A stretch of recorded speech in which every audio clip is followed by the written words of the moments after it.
Quand une femme intelligente, instruite, spirituelle, avait épousé un timide butor qu'on voyait rarement et qu'on n'entendait jamais, Madame de Guermantes s'inventait un beau jour une volupté spirituelle, non pas seulement en décrivant la femme, mais en découvrant le mari.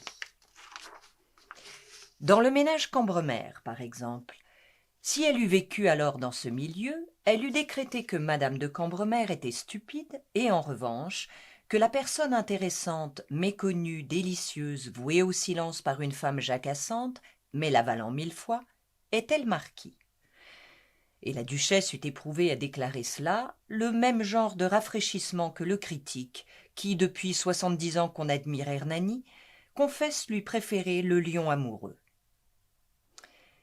À cause du même besoin maladif de nouveautés arbitraires, si depuis sa jeunesse on plaignait une femme modèle, une vraie sainte, d'avoir été mariée à un coquin, un beau jour, Madame de Guermantes affirmait que ce coquin était un homme léger, mais plein de cœur, que la dureté implacable de sa femme avait poussé à de vraies inconséquences.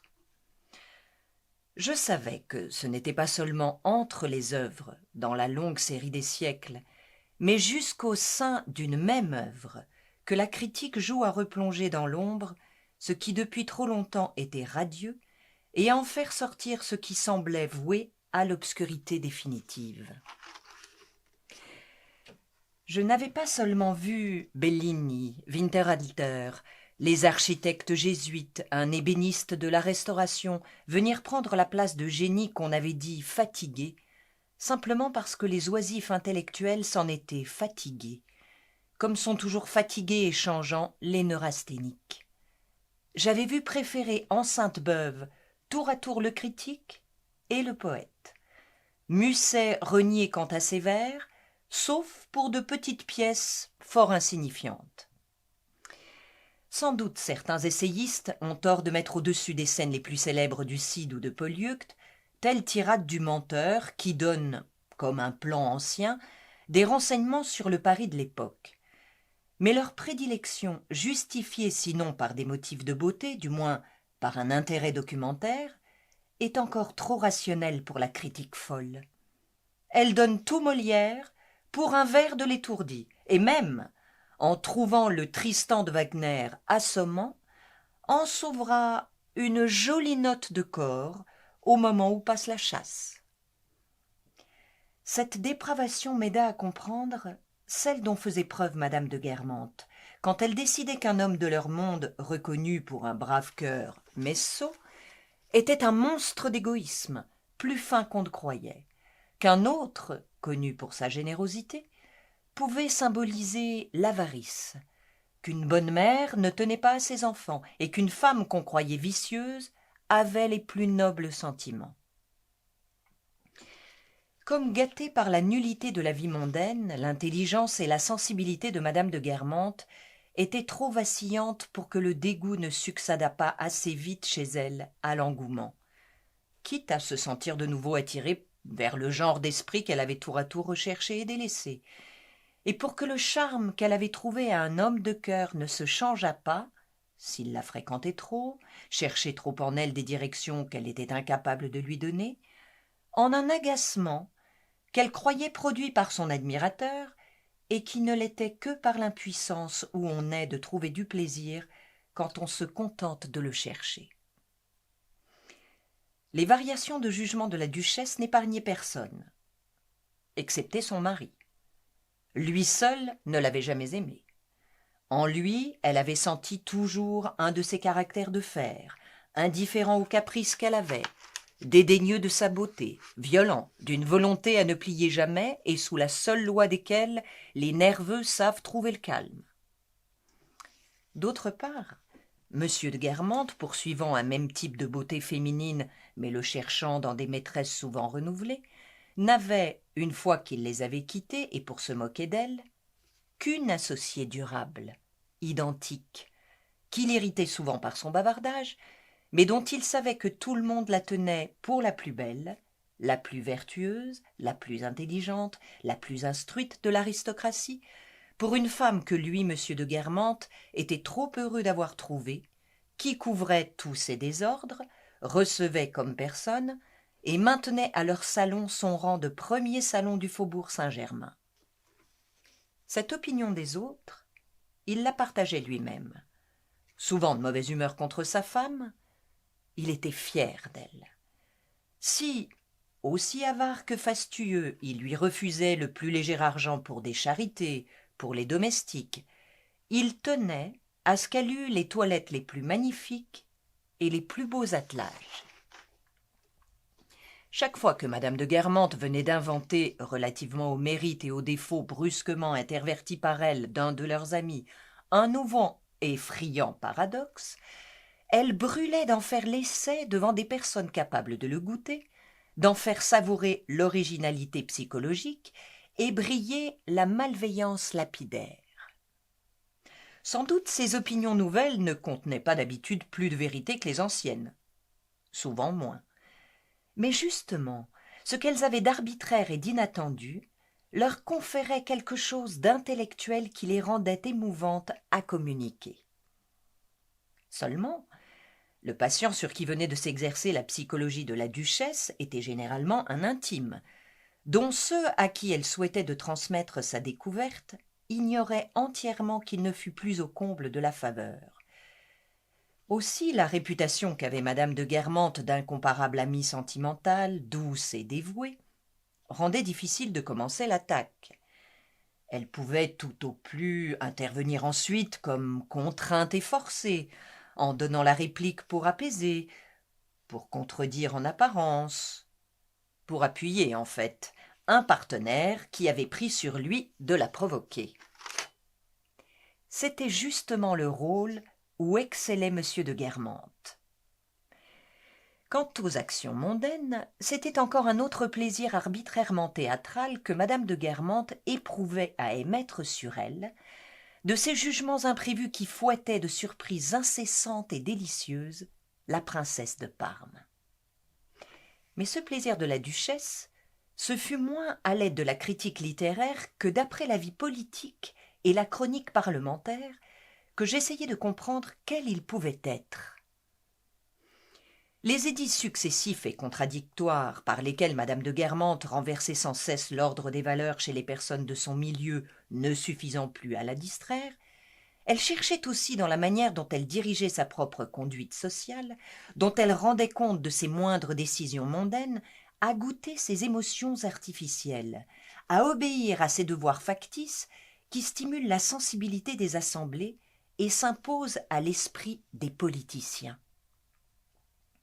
On sait que, quand un ministre explique à la Chambre qu'il a cru bien faire en suivant une ligne de conduite qui semble en effet toute simple à l'homme de bon sens qui le lendemain dans son journal lit le compte-rendu de la séance, ce lecteur de bon sens se sent pourtant remué tout d'un coup et commence à douter d'avoir eu raison d'approuver le ministre en voyant que le discours de celui-ci a été écouté au milieu d'une vive agitation et ponctué par des expressions de blâme telles que « c'est très grave », prononcées par un député dont le nom et les titres sont si longs et suivis de mouvements si accentués que, dans l'interruption tout entière, les mots « c'est très grave » tiennent moins de place qu'un hémistiche dans un alexandrin. Par exemple, autrefois, quand M. de Guermantes, prince des Laumes, siégeait à la Chambre, on lisait quelquefois dans les journaux de Paris, bien que ce fût surtout destiné à la circonscription de mes églises et afin de montrer aux électeurs qu'ils n'avaient pas porté leur vote sur un mandataire inactif ou muet, M. de Guermantes-Bouillon, prince des Laumes, ceci est très grave. Très bien au centre et sur quelques bancs à droite, vives exclamations à l'extrême gauche. Le lecteur de bon sens garde encore une lueur de fidélité au sage ministre, mais son cœur est ébranlé de nouveaux battements par les premiers mots du nouvel orateur qui répond au ministre. L'étonnement, la stupeur, ce n'est pas trop dire, vive sensation dans la partie droite de l'hémicycle, que m'ont causé les paroles de celui qui est encore, je suppose, membre du gouvernement, tonnerre d'applaudissements. Quelques députés s'empressent vers le banc des ministres. Monsieur le sous-secrétaire d'État aux postes et télégraphes fait de sa place avec la tête un signe affirmatif.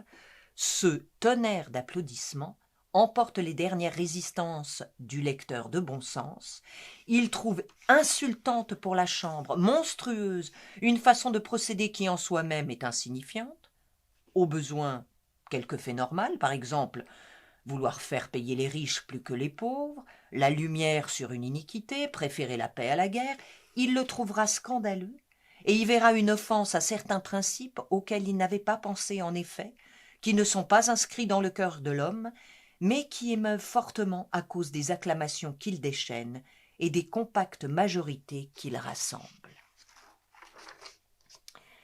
Il faut d'ailleurs reconnaître que cette subtilité des hommes politiques, qui me servit à m'expliquer le milieu de Guermantes et plus tard d'autres milieux, n'est que la perversion d'une certaine finesse d'interprétation souvent désignée par « lire entre les lignes ». Si dans les assemblées il y a absurdité par perversion de cette finesse, il y a stupidité par manque de cette finesse dans le public qui prend tout à la lettre, qui ne soupçonne pas une révocation quand un haut dignitaire est relevé de ses fonctions sur sa demande et qui se dit « il n'est pas révoqué puisque c'est lui qui l'a demandé ».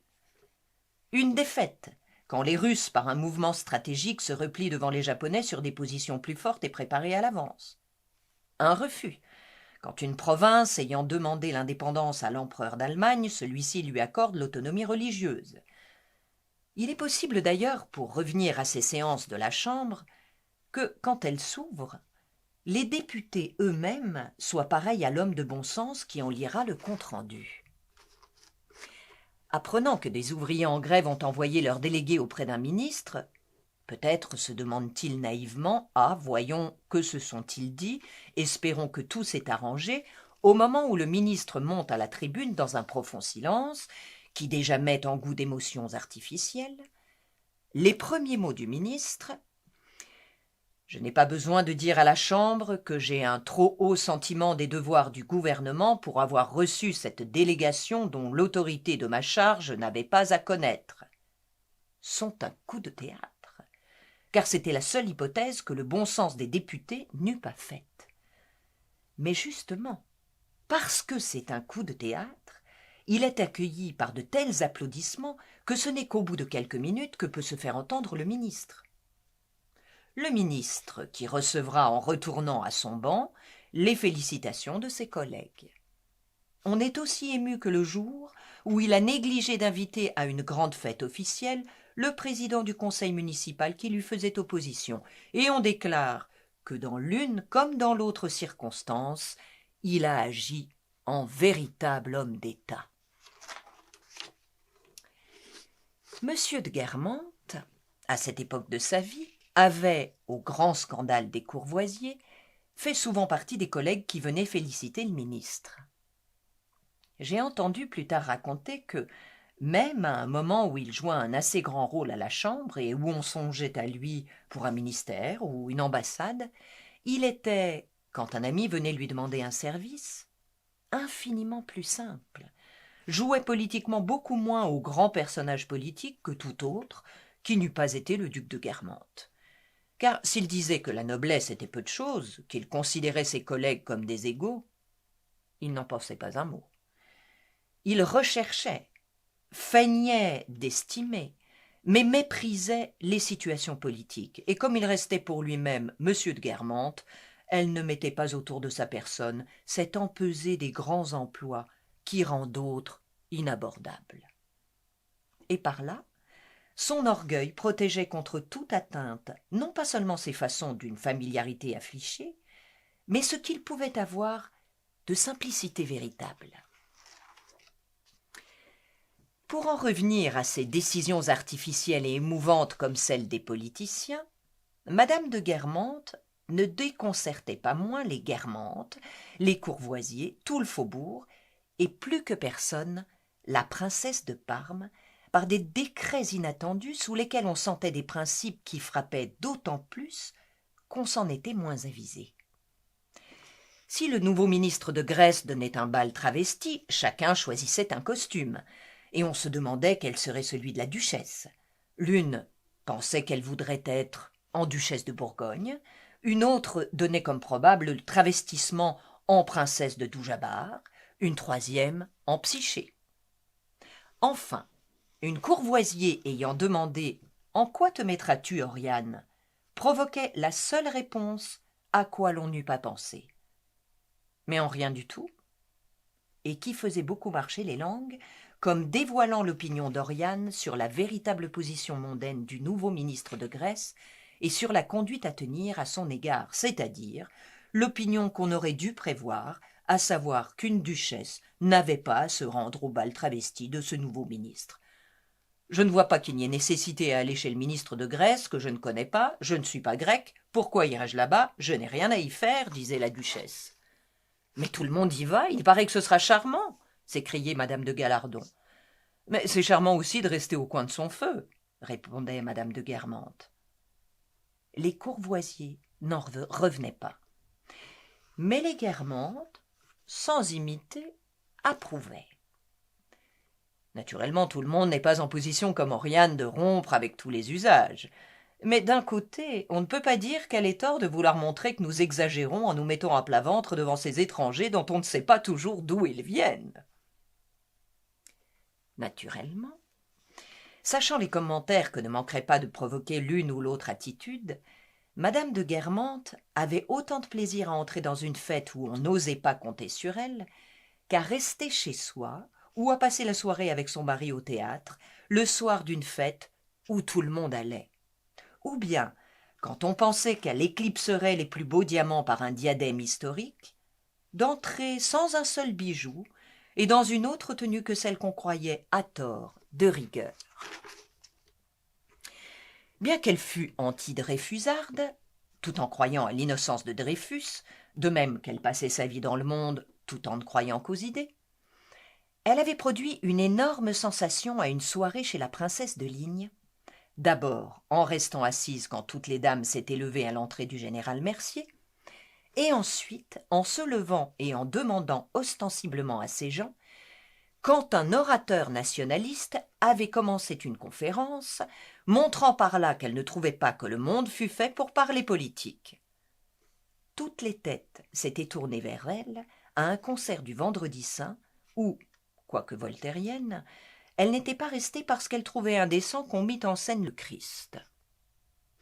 On sait ce qu'est, même pour les plus grandes mondaines, le moment de l'année où les fêtes commencent.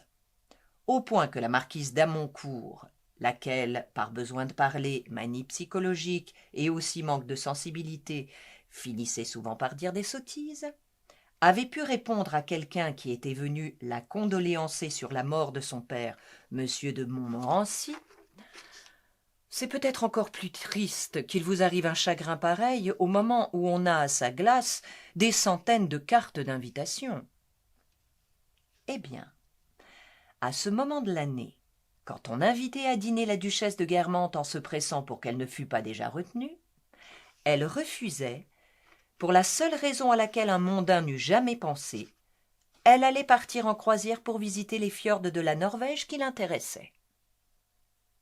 Les gens du monde en furent stupéfaits, et sans se soucier d'imiter la duchesse, éprouvèrent pourtant de son action l'espèce de soulagement qu'on a dans Kant, quand, après la démonstration la plus rigoureuse du déterminisme, on découvre qu'au-dessus du monde de la nécessité, il y a celui de la liberté. Toute invention dont on ne s'était jamais avisé excite l'esprit, même des gens qui ne savent pas en profiter. Celle de la navigation à vapeur était peu de chose auprès d'user de la navigation à vapeur à l'époque sédentaire de la season. L'idée qu'on pouvait volontairement renoncer à 100 dîners, au déjeuner en ville, au double de thé, au triple de soirée, au plus brillant lundi de l'opéra et mardi des Français, pour aller visiter les fjords de la Norvège, ne parut pas aux Courvoisiers plus explicable que 20 000 lieues sous les mers, mais leur communiqua la même sensation d'indépendance et de charme. Aussi, n'y avait-il pas de jour où l'on entendit dire, non seulement « Vous connaissez le dernier mot d'Oriane », mais « Vous savez la dernière d'Oriane ?» Et de la dernière d'Oriane, comme du dernier mot d'Oriane, on répétait « C'est bien d'Oriane », C'est de l'Oriane tout pur. La dernière d'Oriane, c'était par exemple qu'ayant à répondre au nom d'une société patriotique au cardinal X, évêque de Masson, que d'habitude M. de Guermantes, quand il parlait de lui, appelait M. de Mascon, parce que le duc trouvait cela vieille France, comme chacun cherchait à imaginer comment la lettre serait tournée et trouvait bien les premiers mots, éminence ou monseigneur, mais était embarrassé devant le reste, la lettre d'Oriane, à l'étonnement de tous, débutait par « Monsieur le cardinal », à cause d'un vieil usage académique, ou par « mon cousin », ce terme étant usité entre les princes de l'Église, les Guermantes et les souverains qui demandaient à Dieu d'avoir les uns et les autres dans sa sainte et digne garde.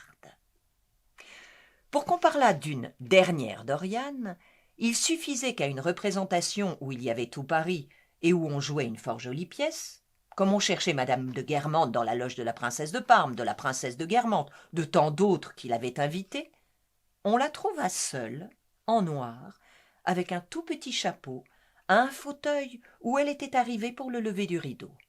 « On entend mieux pour une pièce qui en vaut la peine, » expliquait-elle au scandale des Courvoisiers et à l'émerveillement des Guermantes et de la princesse de Parme, qui découvraient subitement que le genre d'entendre le commencement d'une pièce était plus nouveau, marquait plus d'originalité et d'intelligence, ce qui n'était pas pour étonner de la part d'Oriane, que d'arriver pour le dernier acte après un grand dîner et une apparition dans une soirée.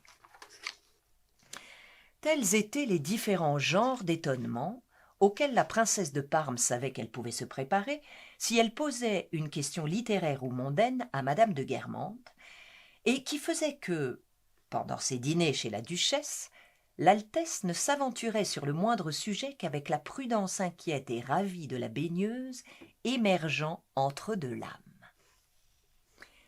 Parmi les éléments qui, absents des 2 ou 3 salons à peu près équivalents qui étaient à la tête du faubourg Saint-Germain, différenciaient d'eux le salon de la duchesse de Guermantes, comme Leibniz admet que chaque monade, en reflétant tout l'univers, y ajoute quelque chose de particulier, un des moins sympathiques était habituellement fourni par une ou deux très belles femmes qui n'avaient de titre à être là que leur beauté, l'usage qu'avait fait d'elles M. de Guermantes, et desquelles la présence révélait aussitôt, comme dans d'autres salons tels tableaux inattendus, que dans celui-ci, le mari était un ardeur appréciateur des grâces féminines. Elles se ressemblaient tout un peu, car le duc avait le goût des femmes grandes, à la fois majestueuses et désinvoltes, d'un genre intermédiaire entre la Vénus de Milo et la Victoire de Samothrace, souvent blonde, rarement brune, quelquefois rousse, comme la plus récente, laquelle était à ce dîner, cette vicomtesse d'Arpajon qu'il avait tant aimée, qu'il la força longtemps à lui envoyer jusqu'à 10 télégrammes par jour, ce qui agaçait un peu la duchesse, correspondait avec elle par pigeon voyageur quand il était à Guermantes, et de laquelle enfin il avait été pendant longtemps si incapable de se passer qu'un hiver qu'il avait dû passer à Parme, il revenait chaque semaine à Paris, faisant 2 jours de voyage pour la voir. D'ordinaire, ces belles figurantes avaient été ses maîtresses mais ne l'étaient plus.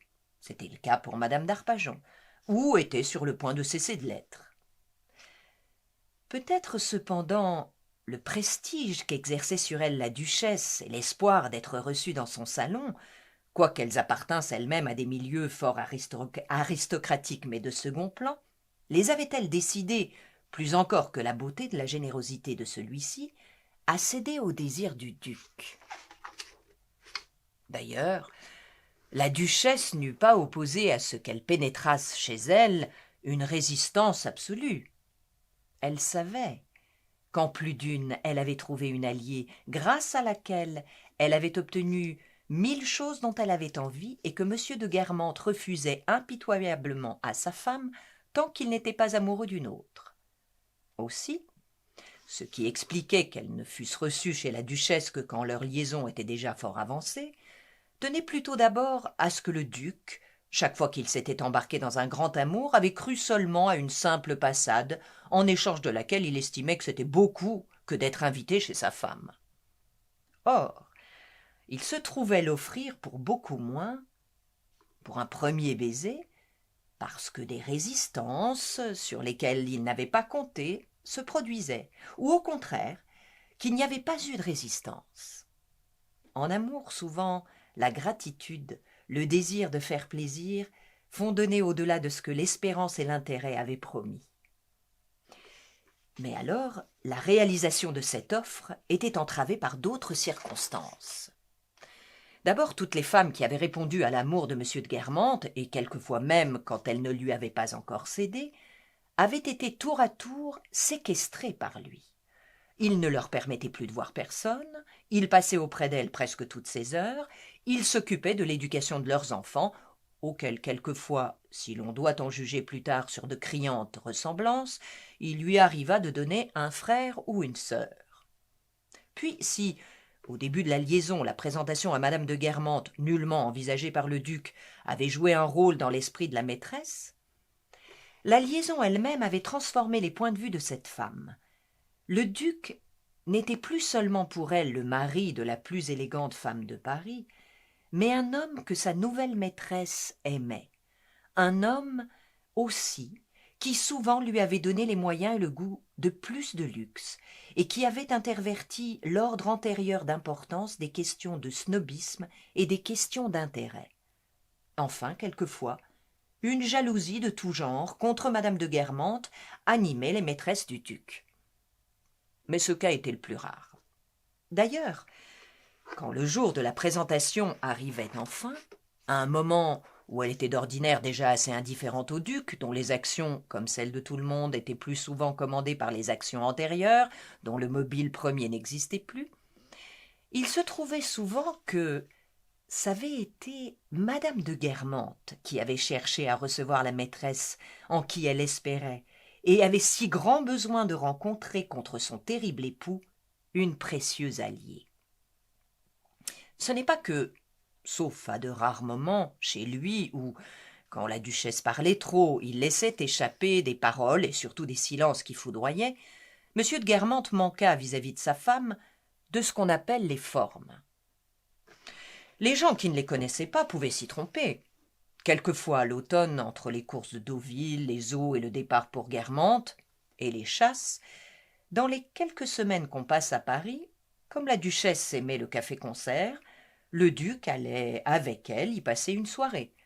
Le public remarquait tout de suite, dans une de ces petites baignoires découvertes où l'on ne tient que deux, cet Hercule en smoking, puisqu'en France on donne à toute chose plus ou moins britannique le nom qu'elle ne porte pas en Angleterre, le monocle à l'œil, dans sa grosse mais belle main, à l'annulaire de laquelle brillait un saphir, un gros cigare, dont il tirait de temps à autre une bouffée, les regards habituellement tournés vers la scène, mais, quand il les laissait tomber sur le parterre, où il ne connaissait d'ailleurs absolument personne, les émoussant d'un air de douceur, de réserve, de politesse, de considération. Quand un couplet lui semblait drôle et pas trop indécent, le duc se retournait en souriant vers sa femme, partageait avec elle d'un signe d'intelligence et de bonté l'innocente gaieté que lui procurait la chanson nouvelle. Et les spectateurs pouvaient croire qu'il n'était pas de meilleur mari que lui, ni de personne plus enviable que la duchesse, cette femme en dehors de laquelle étaient pour le duc tous les intérêts de la vie, cette femme qu'il n'aimait pas, qu'il n'avait jamais cessé de tromper.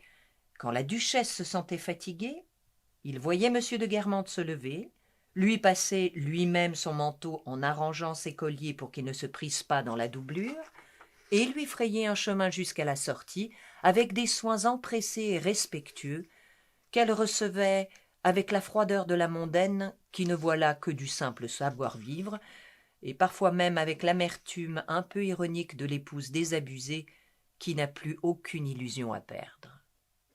Mais malgré ces dehors, autre partie de cette politesse qui a fait passer les devoirs des profondeurs à la superficie, à une certaine époque déjà ancienne, mais qui dure encore pour ses survivants, la vie de la duchesse était difficile.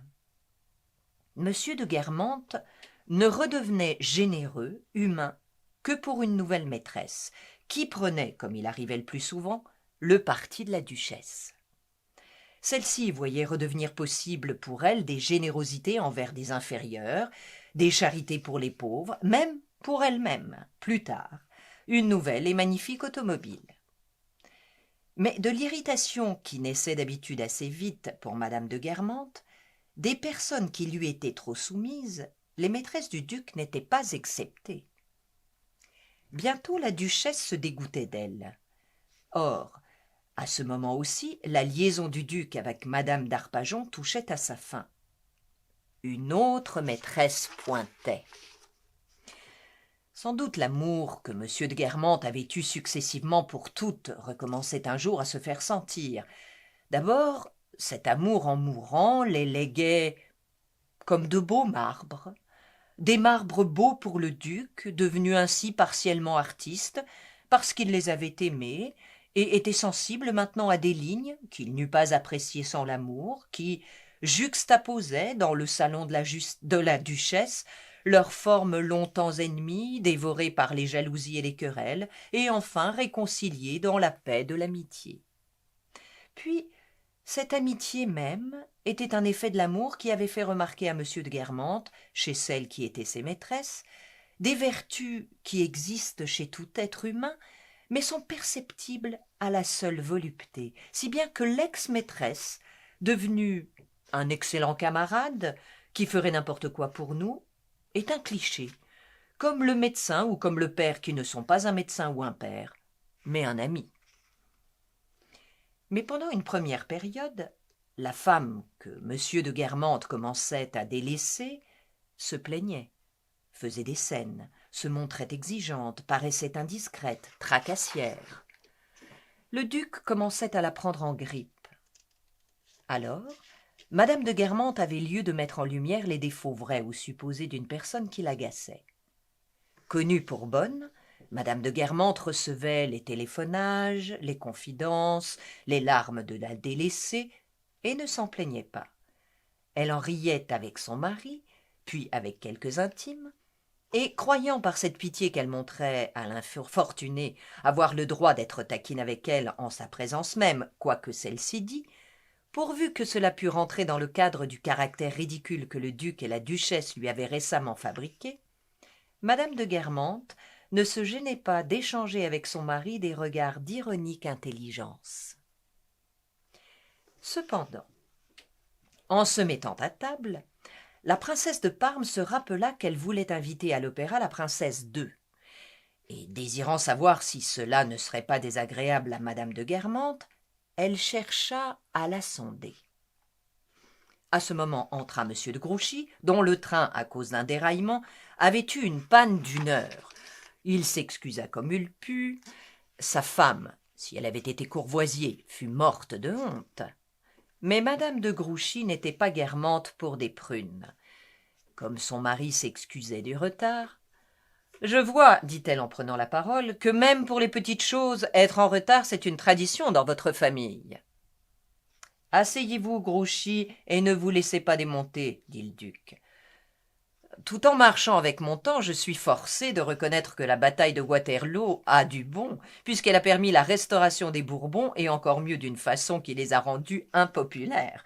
Mais je vois que vous êtes un véritable Nemrod. J'ai en effet rapporté quelques belles pièces. Je me permettrai d'envoyer demain à la duchesse une 12aine de faisans. » Une idée sembla passer dans les yeux de madame de Guermantes. Elle insista pour que M. de Grouchy ne prît pas la peine d'envoyer les faisans, et faisant signe au valet de pied fiancé avec qui j'avais causé en quittant la salle des Elstir, « Poulain, dit-elle, vous irez chercher les faisans de monsieur le comte et vous les rapporterez de suite, car, n'est-ce pas, Grouchy, vous permettez que je fasse quelque politesse. Nous ne mangerons pas 12 faisans à nous deux, Bazin et moi. » « Mais après-demain serait assez tôt, dit M. de Grouchy. « Non, je préfère demain, insista la duchesse. Poulain était devenu blanc. Son rendez-vous avec sa fiancée était manqué. Cela suffisait pour la distraction de la duchesse qui tenait à ce que tout gardât un air humain. Je sais que c'est votre jour de sortie, dit-elle à Poulain, mais vous n'aurez qu'à changer avec Georges qui sortira demain et restera après-demain. Mais le lendemain, la fiancée de Poulain ne serait pas libre. Il lui était bien égal de sortir. Dès que Poulain eut quitté la pièce, chacun complimenta la duchesse de sa bonté avec ses gens. Mais je ne fais qu'être avec eux comme je voudrais qu'on fût avec moi. Justement, ils peuvent dire qu'ils ont chez vous une bonne place, pas si extraordinaire que ça, mais je crois qu'ils m'aiment bien.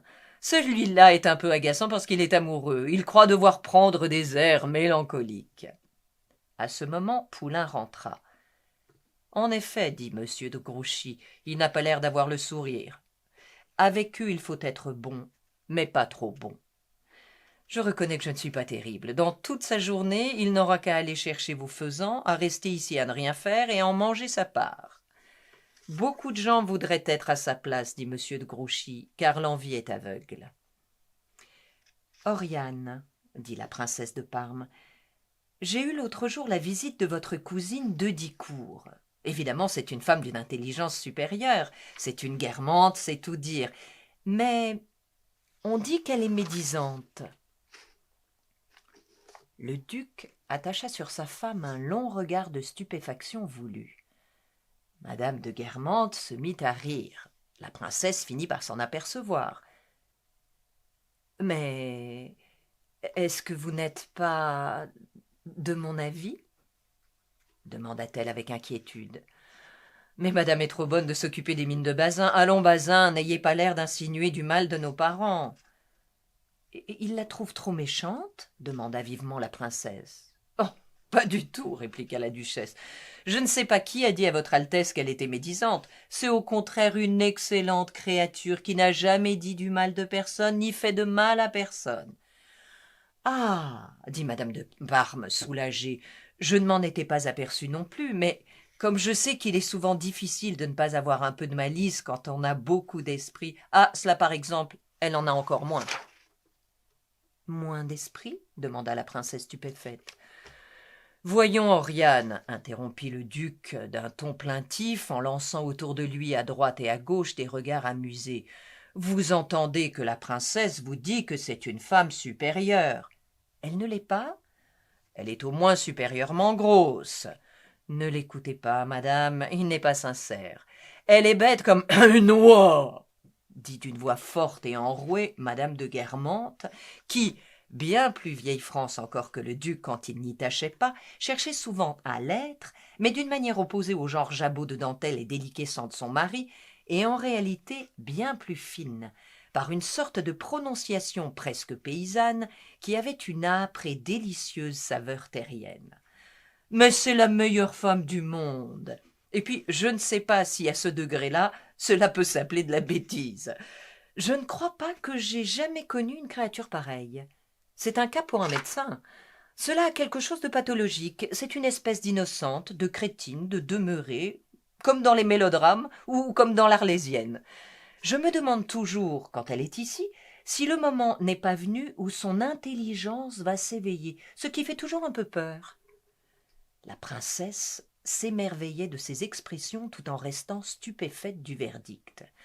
« Elle m'a cité, ainsi que madame d'Épinay, votre mot sur ta cale superbe. C'est délicieux, » répondit-elle. Monsieur de Guermantes m'expliqua le mot. J'avais envie de lui dire que son frère, qui prétendait ne pas me connaître, m'attendait le soir même à 11 heures. Mais je n'avais pas demandé à Robert si je pouvais parler de ce rendez-vous, et comme le fait que M. de Charlus me l'eût presque fixé était en contradiction avec ce qu'il avait dit à la duchesse, je jugeais plus délicat de me taire. « Taquin le superbe n'est pas mal, dit M. de Guermantes, mais madame d'Heudicourt ne vous a probablement pas raconté un bien plus joli mot qu'Oriane lui a dit l'autre jour en réponse à une invitation à déjeuner. » « Oh non, dites-le. »« Voyons, Bazin, taisez-vous. D'abord, ce mot est stupide et va me faire juger par la princesse comme encore inférieure à ma cruche de cousine. Et puis je ne sais pas pourquoi je dis ma cousine, c'est une cousine à Bazin. Bon, elle est tout de même un peu parente avec moi. »« Oh, s'écria la princesse de Parme à la pensée qu'elle pourrait trouver madame de Guermantes bête, et protestant éperdument que rien ne pouvait faire déchoir la duchesse du rang qu'elle occupait dans son admiration. Et puis, nous lui avons déjà retiré les qualités de l'esprit. Comme ce mot tend à lui en dénier certaines du cœur, il me semble inopportun. Dénier, inopportun, comme elle s'exprime bien, dit le duc avec une ironie feinte et pour faire admirer la duchesse. Allons, Bazin, ne vous moquez pas de votre femme. Il faut dire à votre Altesse royale, reprit le duc, que la cousine d'Oriane est supérieure, bonne, grosse, tout ce qu'on voudra, mais n'est pas précisément, comment dirais-je, prodigue. Oui, je sais, elle est très rapiate, interrompit la princesse. Je ne me serais pas permis l'expression, mais vous avez trouvé le mot juste. Cela se traduit dans son train de maison et particulièrement dans la cuisine, qui est excellente, mais mesurée. Cela donne même lieu à des scènes assez comiques, interrompit M. de Bréauté. Ainsi, mon cher Bazin, j'ai été passé à Heudicourt un jour où vous étiez attendus, Oriane et vous. On avait fait de somptueux préparatifs, quand, dans l'après-midi, un valet de pied apporta une dépêche que vous ne viendriez pas. Ça ne m'étonne pas, dit la duchesse, qui non seulement était difficile à avoir, mais aimait qu'on le sût. Votre cousine lit le télégramme, se désole, puis aussitôt, sans perdre la carte, et se disant qu'il ne fallait pas de dépenses inutiles envers un seigneur sans importance comme moi, elle rappelle le valet de pied. « Dites au chef de retirer le poulet, lui crie-t-elle. » Et le soir, je l'ai entendu qui demandait au maître d'hôtel, « Eh bien, et les restes du bœuf d'hier, vous ne les servez pas ?» Du reste, il faut reconnaître que la chair y est parfaite, dit le duc, qui croyait, en employant cette expression, se montrer ancien régime. « Je ne connais pas de maison où l'on mange mieux. »« Et moins, interrompit la duchesse. C'est très sain et très suffisant pour ce qu'on appelle un vulgaire pezzouille comme moi, reprit le duc. On reste sur sa faim. Ah, si c'est comme cure, c'est évidemment plus hygiénique que fastueux. D'ailleurs, ce n'est pas tellement bon que cela, ajouta madame de Guermantes, qui n'aimait pas beaucoup qu'on décernât le titre de meilleure table de Paris à une autre que la sienne. Avec ma cousine, il arrive la même chose qu'avec les auteurs constipés qui pondent tous les 15 ans une pièce en un acte ou un sonnet. C'est ce qu'on appelle des petits chefs-d'œuvre, des riens qui sont des bijoux, en un mot, la chose que j'ai le plus en horreur. La cuisine chez Zénaïde n'est pas mauvaise, mais on la trouverait plus quelconque si elle était moins parcimonieuse. Il y a des choses que son chef fait bien, et puis il y a des choses qu'il rate. J'y ai fait comme partout de très mauvais dîners. Seulement, ils m'ont fait moins mal qu'ailleurs, parce que l'estomac est au fond plus sensible à la quantité qu'à la qualité. Enfin, pour finir, conclut le duc, Zénaïde insistait pour qu'Oriane vînt déjeuner, et comme ma femme n'aime pas beaucoup sortir de chez elle, elle résistait, s'informait si, sous prétexte de repas intime, on ne l'embarquait pas déloyalement dans un grand tralala, et tâchait vainement de savoir quel convive il y aurait à déjeuner. Viens, insistait Zénaïde en vantant les bonnes choses qu'il y aurait à déjeuner. Tu mangeras une purée de marrons, je ne te dis que ça, et il y aura 7 petites bouchées à la reine. 7 petites bouchées, s'écria Oriane. Alors c'est que nous serons au moins 8. Au bout de quelques instants, la princesse ayant compris, laissa éclater son rire comme un roulement de tonnerre. Nous serons donc 8, c'est ravissant. Comme c'est bien rédigé, dit-elle, ayant dans un suprême effort retrouvé l'expression dont s'était servie madame d'Épinay et qui s'appliquait mieux cette fois. Oriane, c'est très joli ce que dit la princesse. Elle dit que c'est bien rédigé. Mais mon ami, vous ne m'apprenez rien. Je sais que la princesse est très spirituelle, répondit madame de Guermantes, qui goûtait facilement un mot quand à la fois il était prononcé par une altesse et louangeait son propre esprit. Je suis très fier que madame apprécie mes modestes rédactions. D'ailleurs, je ne me rappelle pas avoir dit cela. Et si je l'ai dit, c'était pour flatter ma cousine, car si elle avait 7 bouchées, les bouches, si j'ose m'exprimer ainsi, eussent dépassé la 12. Elle possédait tous les manuscrits de M. de Bornier, reprit en parlant de madame de Dicourt la princesse, qui voulait tâcher de faire valoir les bonnes raisons qu'elle avait alors de se lier avec elle. Elle a dû le rêver. Je crois qu'elle ne le connaissait même pas, dit la duchesse. Ce qui est surtout intéressant, c'est que ces correspondances sont de gens à la fois des divers pays, continua la comtesse d'Arpajon, qui, alliée aux principales maisons ducales et même souveraines de l'Europe, était heureuse de le rappeler. Mais si, Oriane, dit M. de Guermantes non sans intention, vous vous rappelez bien ce dîner où vous aviez M. de Bornier comme voisin. Mais Bazin, interrompit la duchesse, si vous voulez me dire que j'ai connu M. de Bornier, naturellement, il est même venu plusieurs fois pour me voir, mais je n'ai jamais pu me résoudre à l'inviter parce que j'aurais été obligée chaque fois de faire désinfecter aux formol. Quant à ce dîner, je ne me le rappelle que trop bien. Ce n'était pas du tout chez Zénaïde, qui n'a pas vu Bornier de sa vie et qui doit croire, si on lui parle de la fille de Roland, qu'il s'agit d'une princesse Bonaparte qu'on prétendait fiancée au fils du roi de Grèce. Non. C'était à l'ambassade d'Autriche. Le charmant Hoyos avait cru me faire plaisir en flanquant sur une chaise à côté de moi cet académicien empesté. Je croyais avoir pour voisin un escadron de gendarmes. J'ai été obligé de me boucher le nez comme je pouvais pendant tout le dîner. Je n'ai osé respirer qu'aux gruyères. M. de Guermantes, qui avait atteint son but secret, examina à la dérobée sur la figure des convives l'impression produite par le mot de la duchesse. « Vous parlez de correspondance. Je trouve admirable celle de Gambetta, » dit la duchesse de Guermantes, pour montrer qu'elle ne craignait pas de s'intéresser à un prolétaire et un radical. M. de Bréauté comprit tout l'esprit de cette audace, regarda autour de lui d'un œil à la fois éméché et attendri, après quoi il essuya son monocle. « Mon Dieu, c'était bougrement embêtant, la fille de Roland, dit M. de Guermantes avec la satisfaction que lui donnait le sentiment de sa supériorité sur une œuvre à laquelle il s'était tant ennuyé, peut-être aussi par le suave mare magno que nous éprouvons au milieu d'un bon dîner à nous souvenir d'aussi terribles soirées. Mais il avait quelques beaux vers, un sentiment patriotique. » J'insinuais que je n'avais aucune admiration pour M. de Bornier. « Ah, vous avez quelque chose à lui reprocher ?» me demanda curieusement le duc, qui croyait toujours, quand on disait du mal d'un homme, que cela devait tenir à un ressentiment personnel, et du bien d'une femme, que c'était le commencement d'une amourette.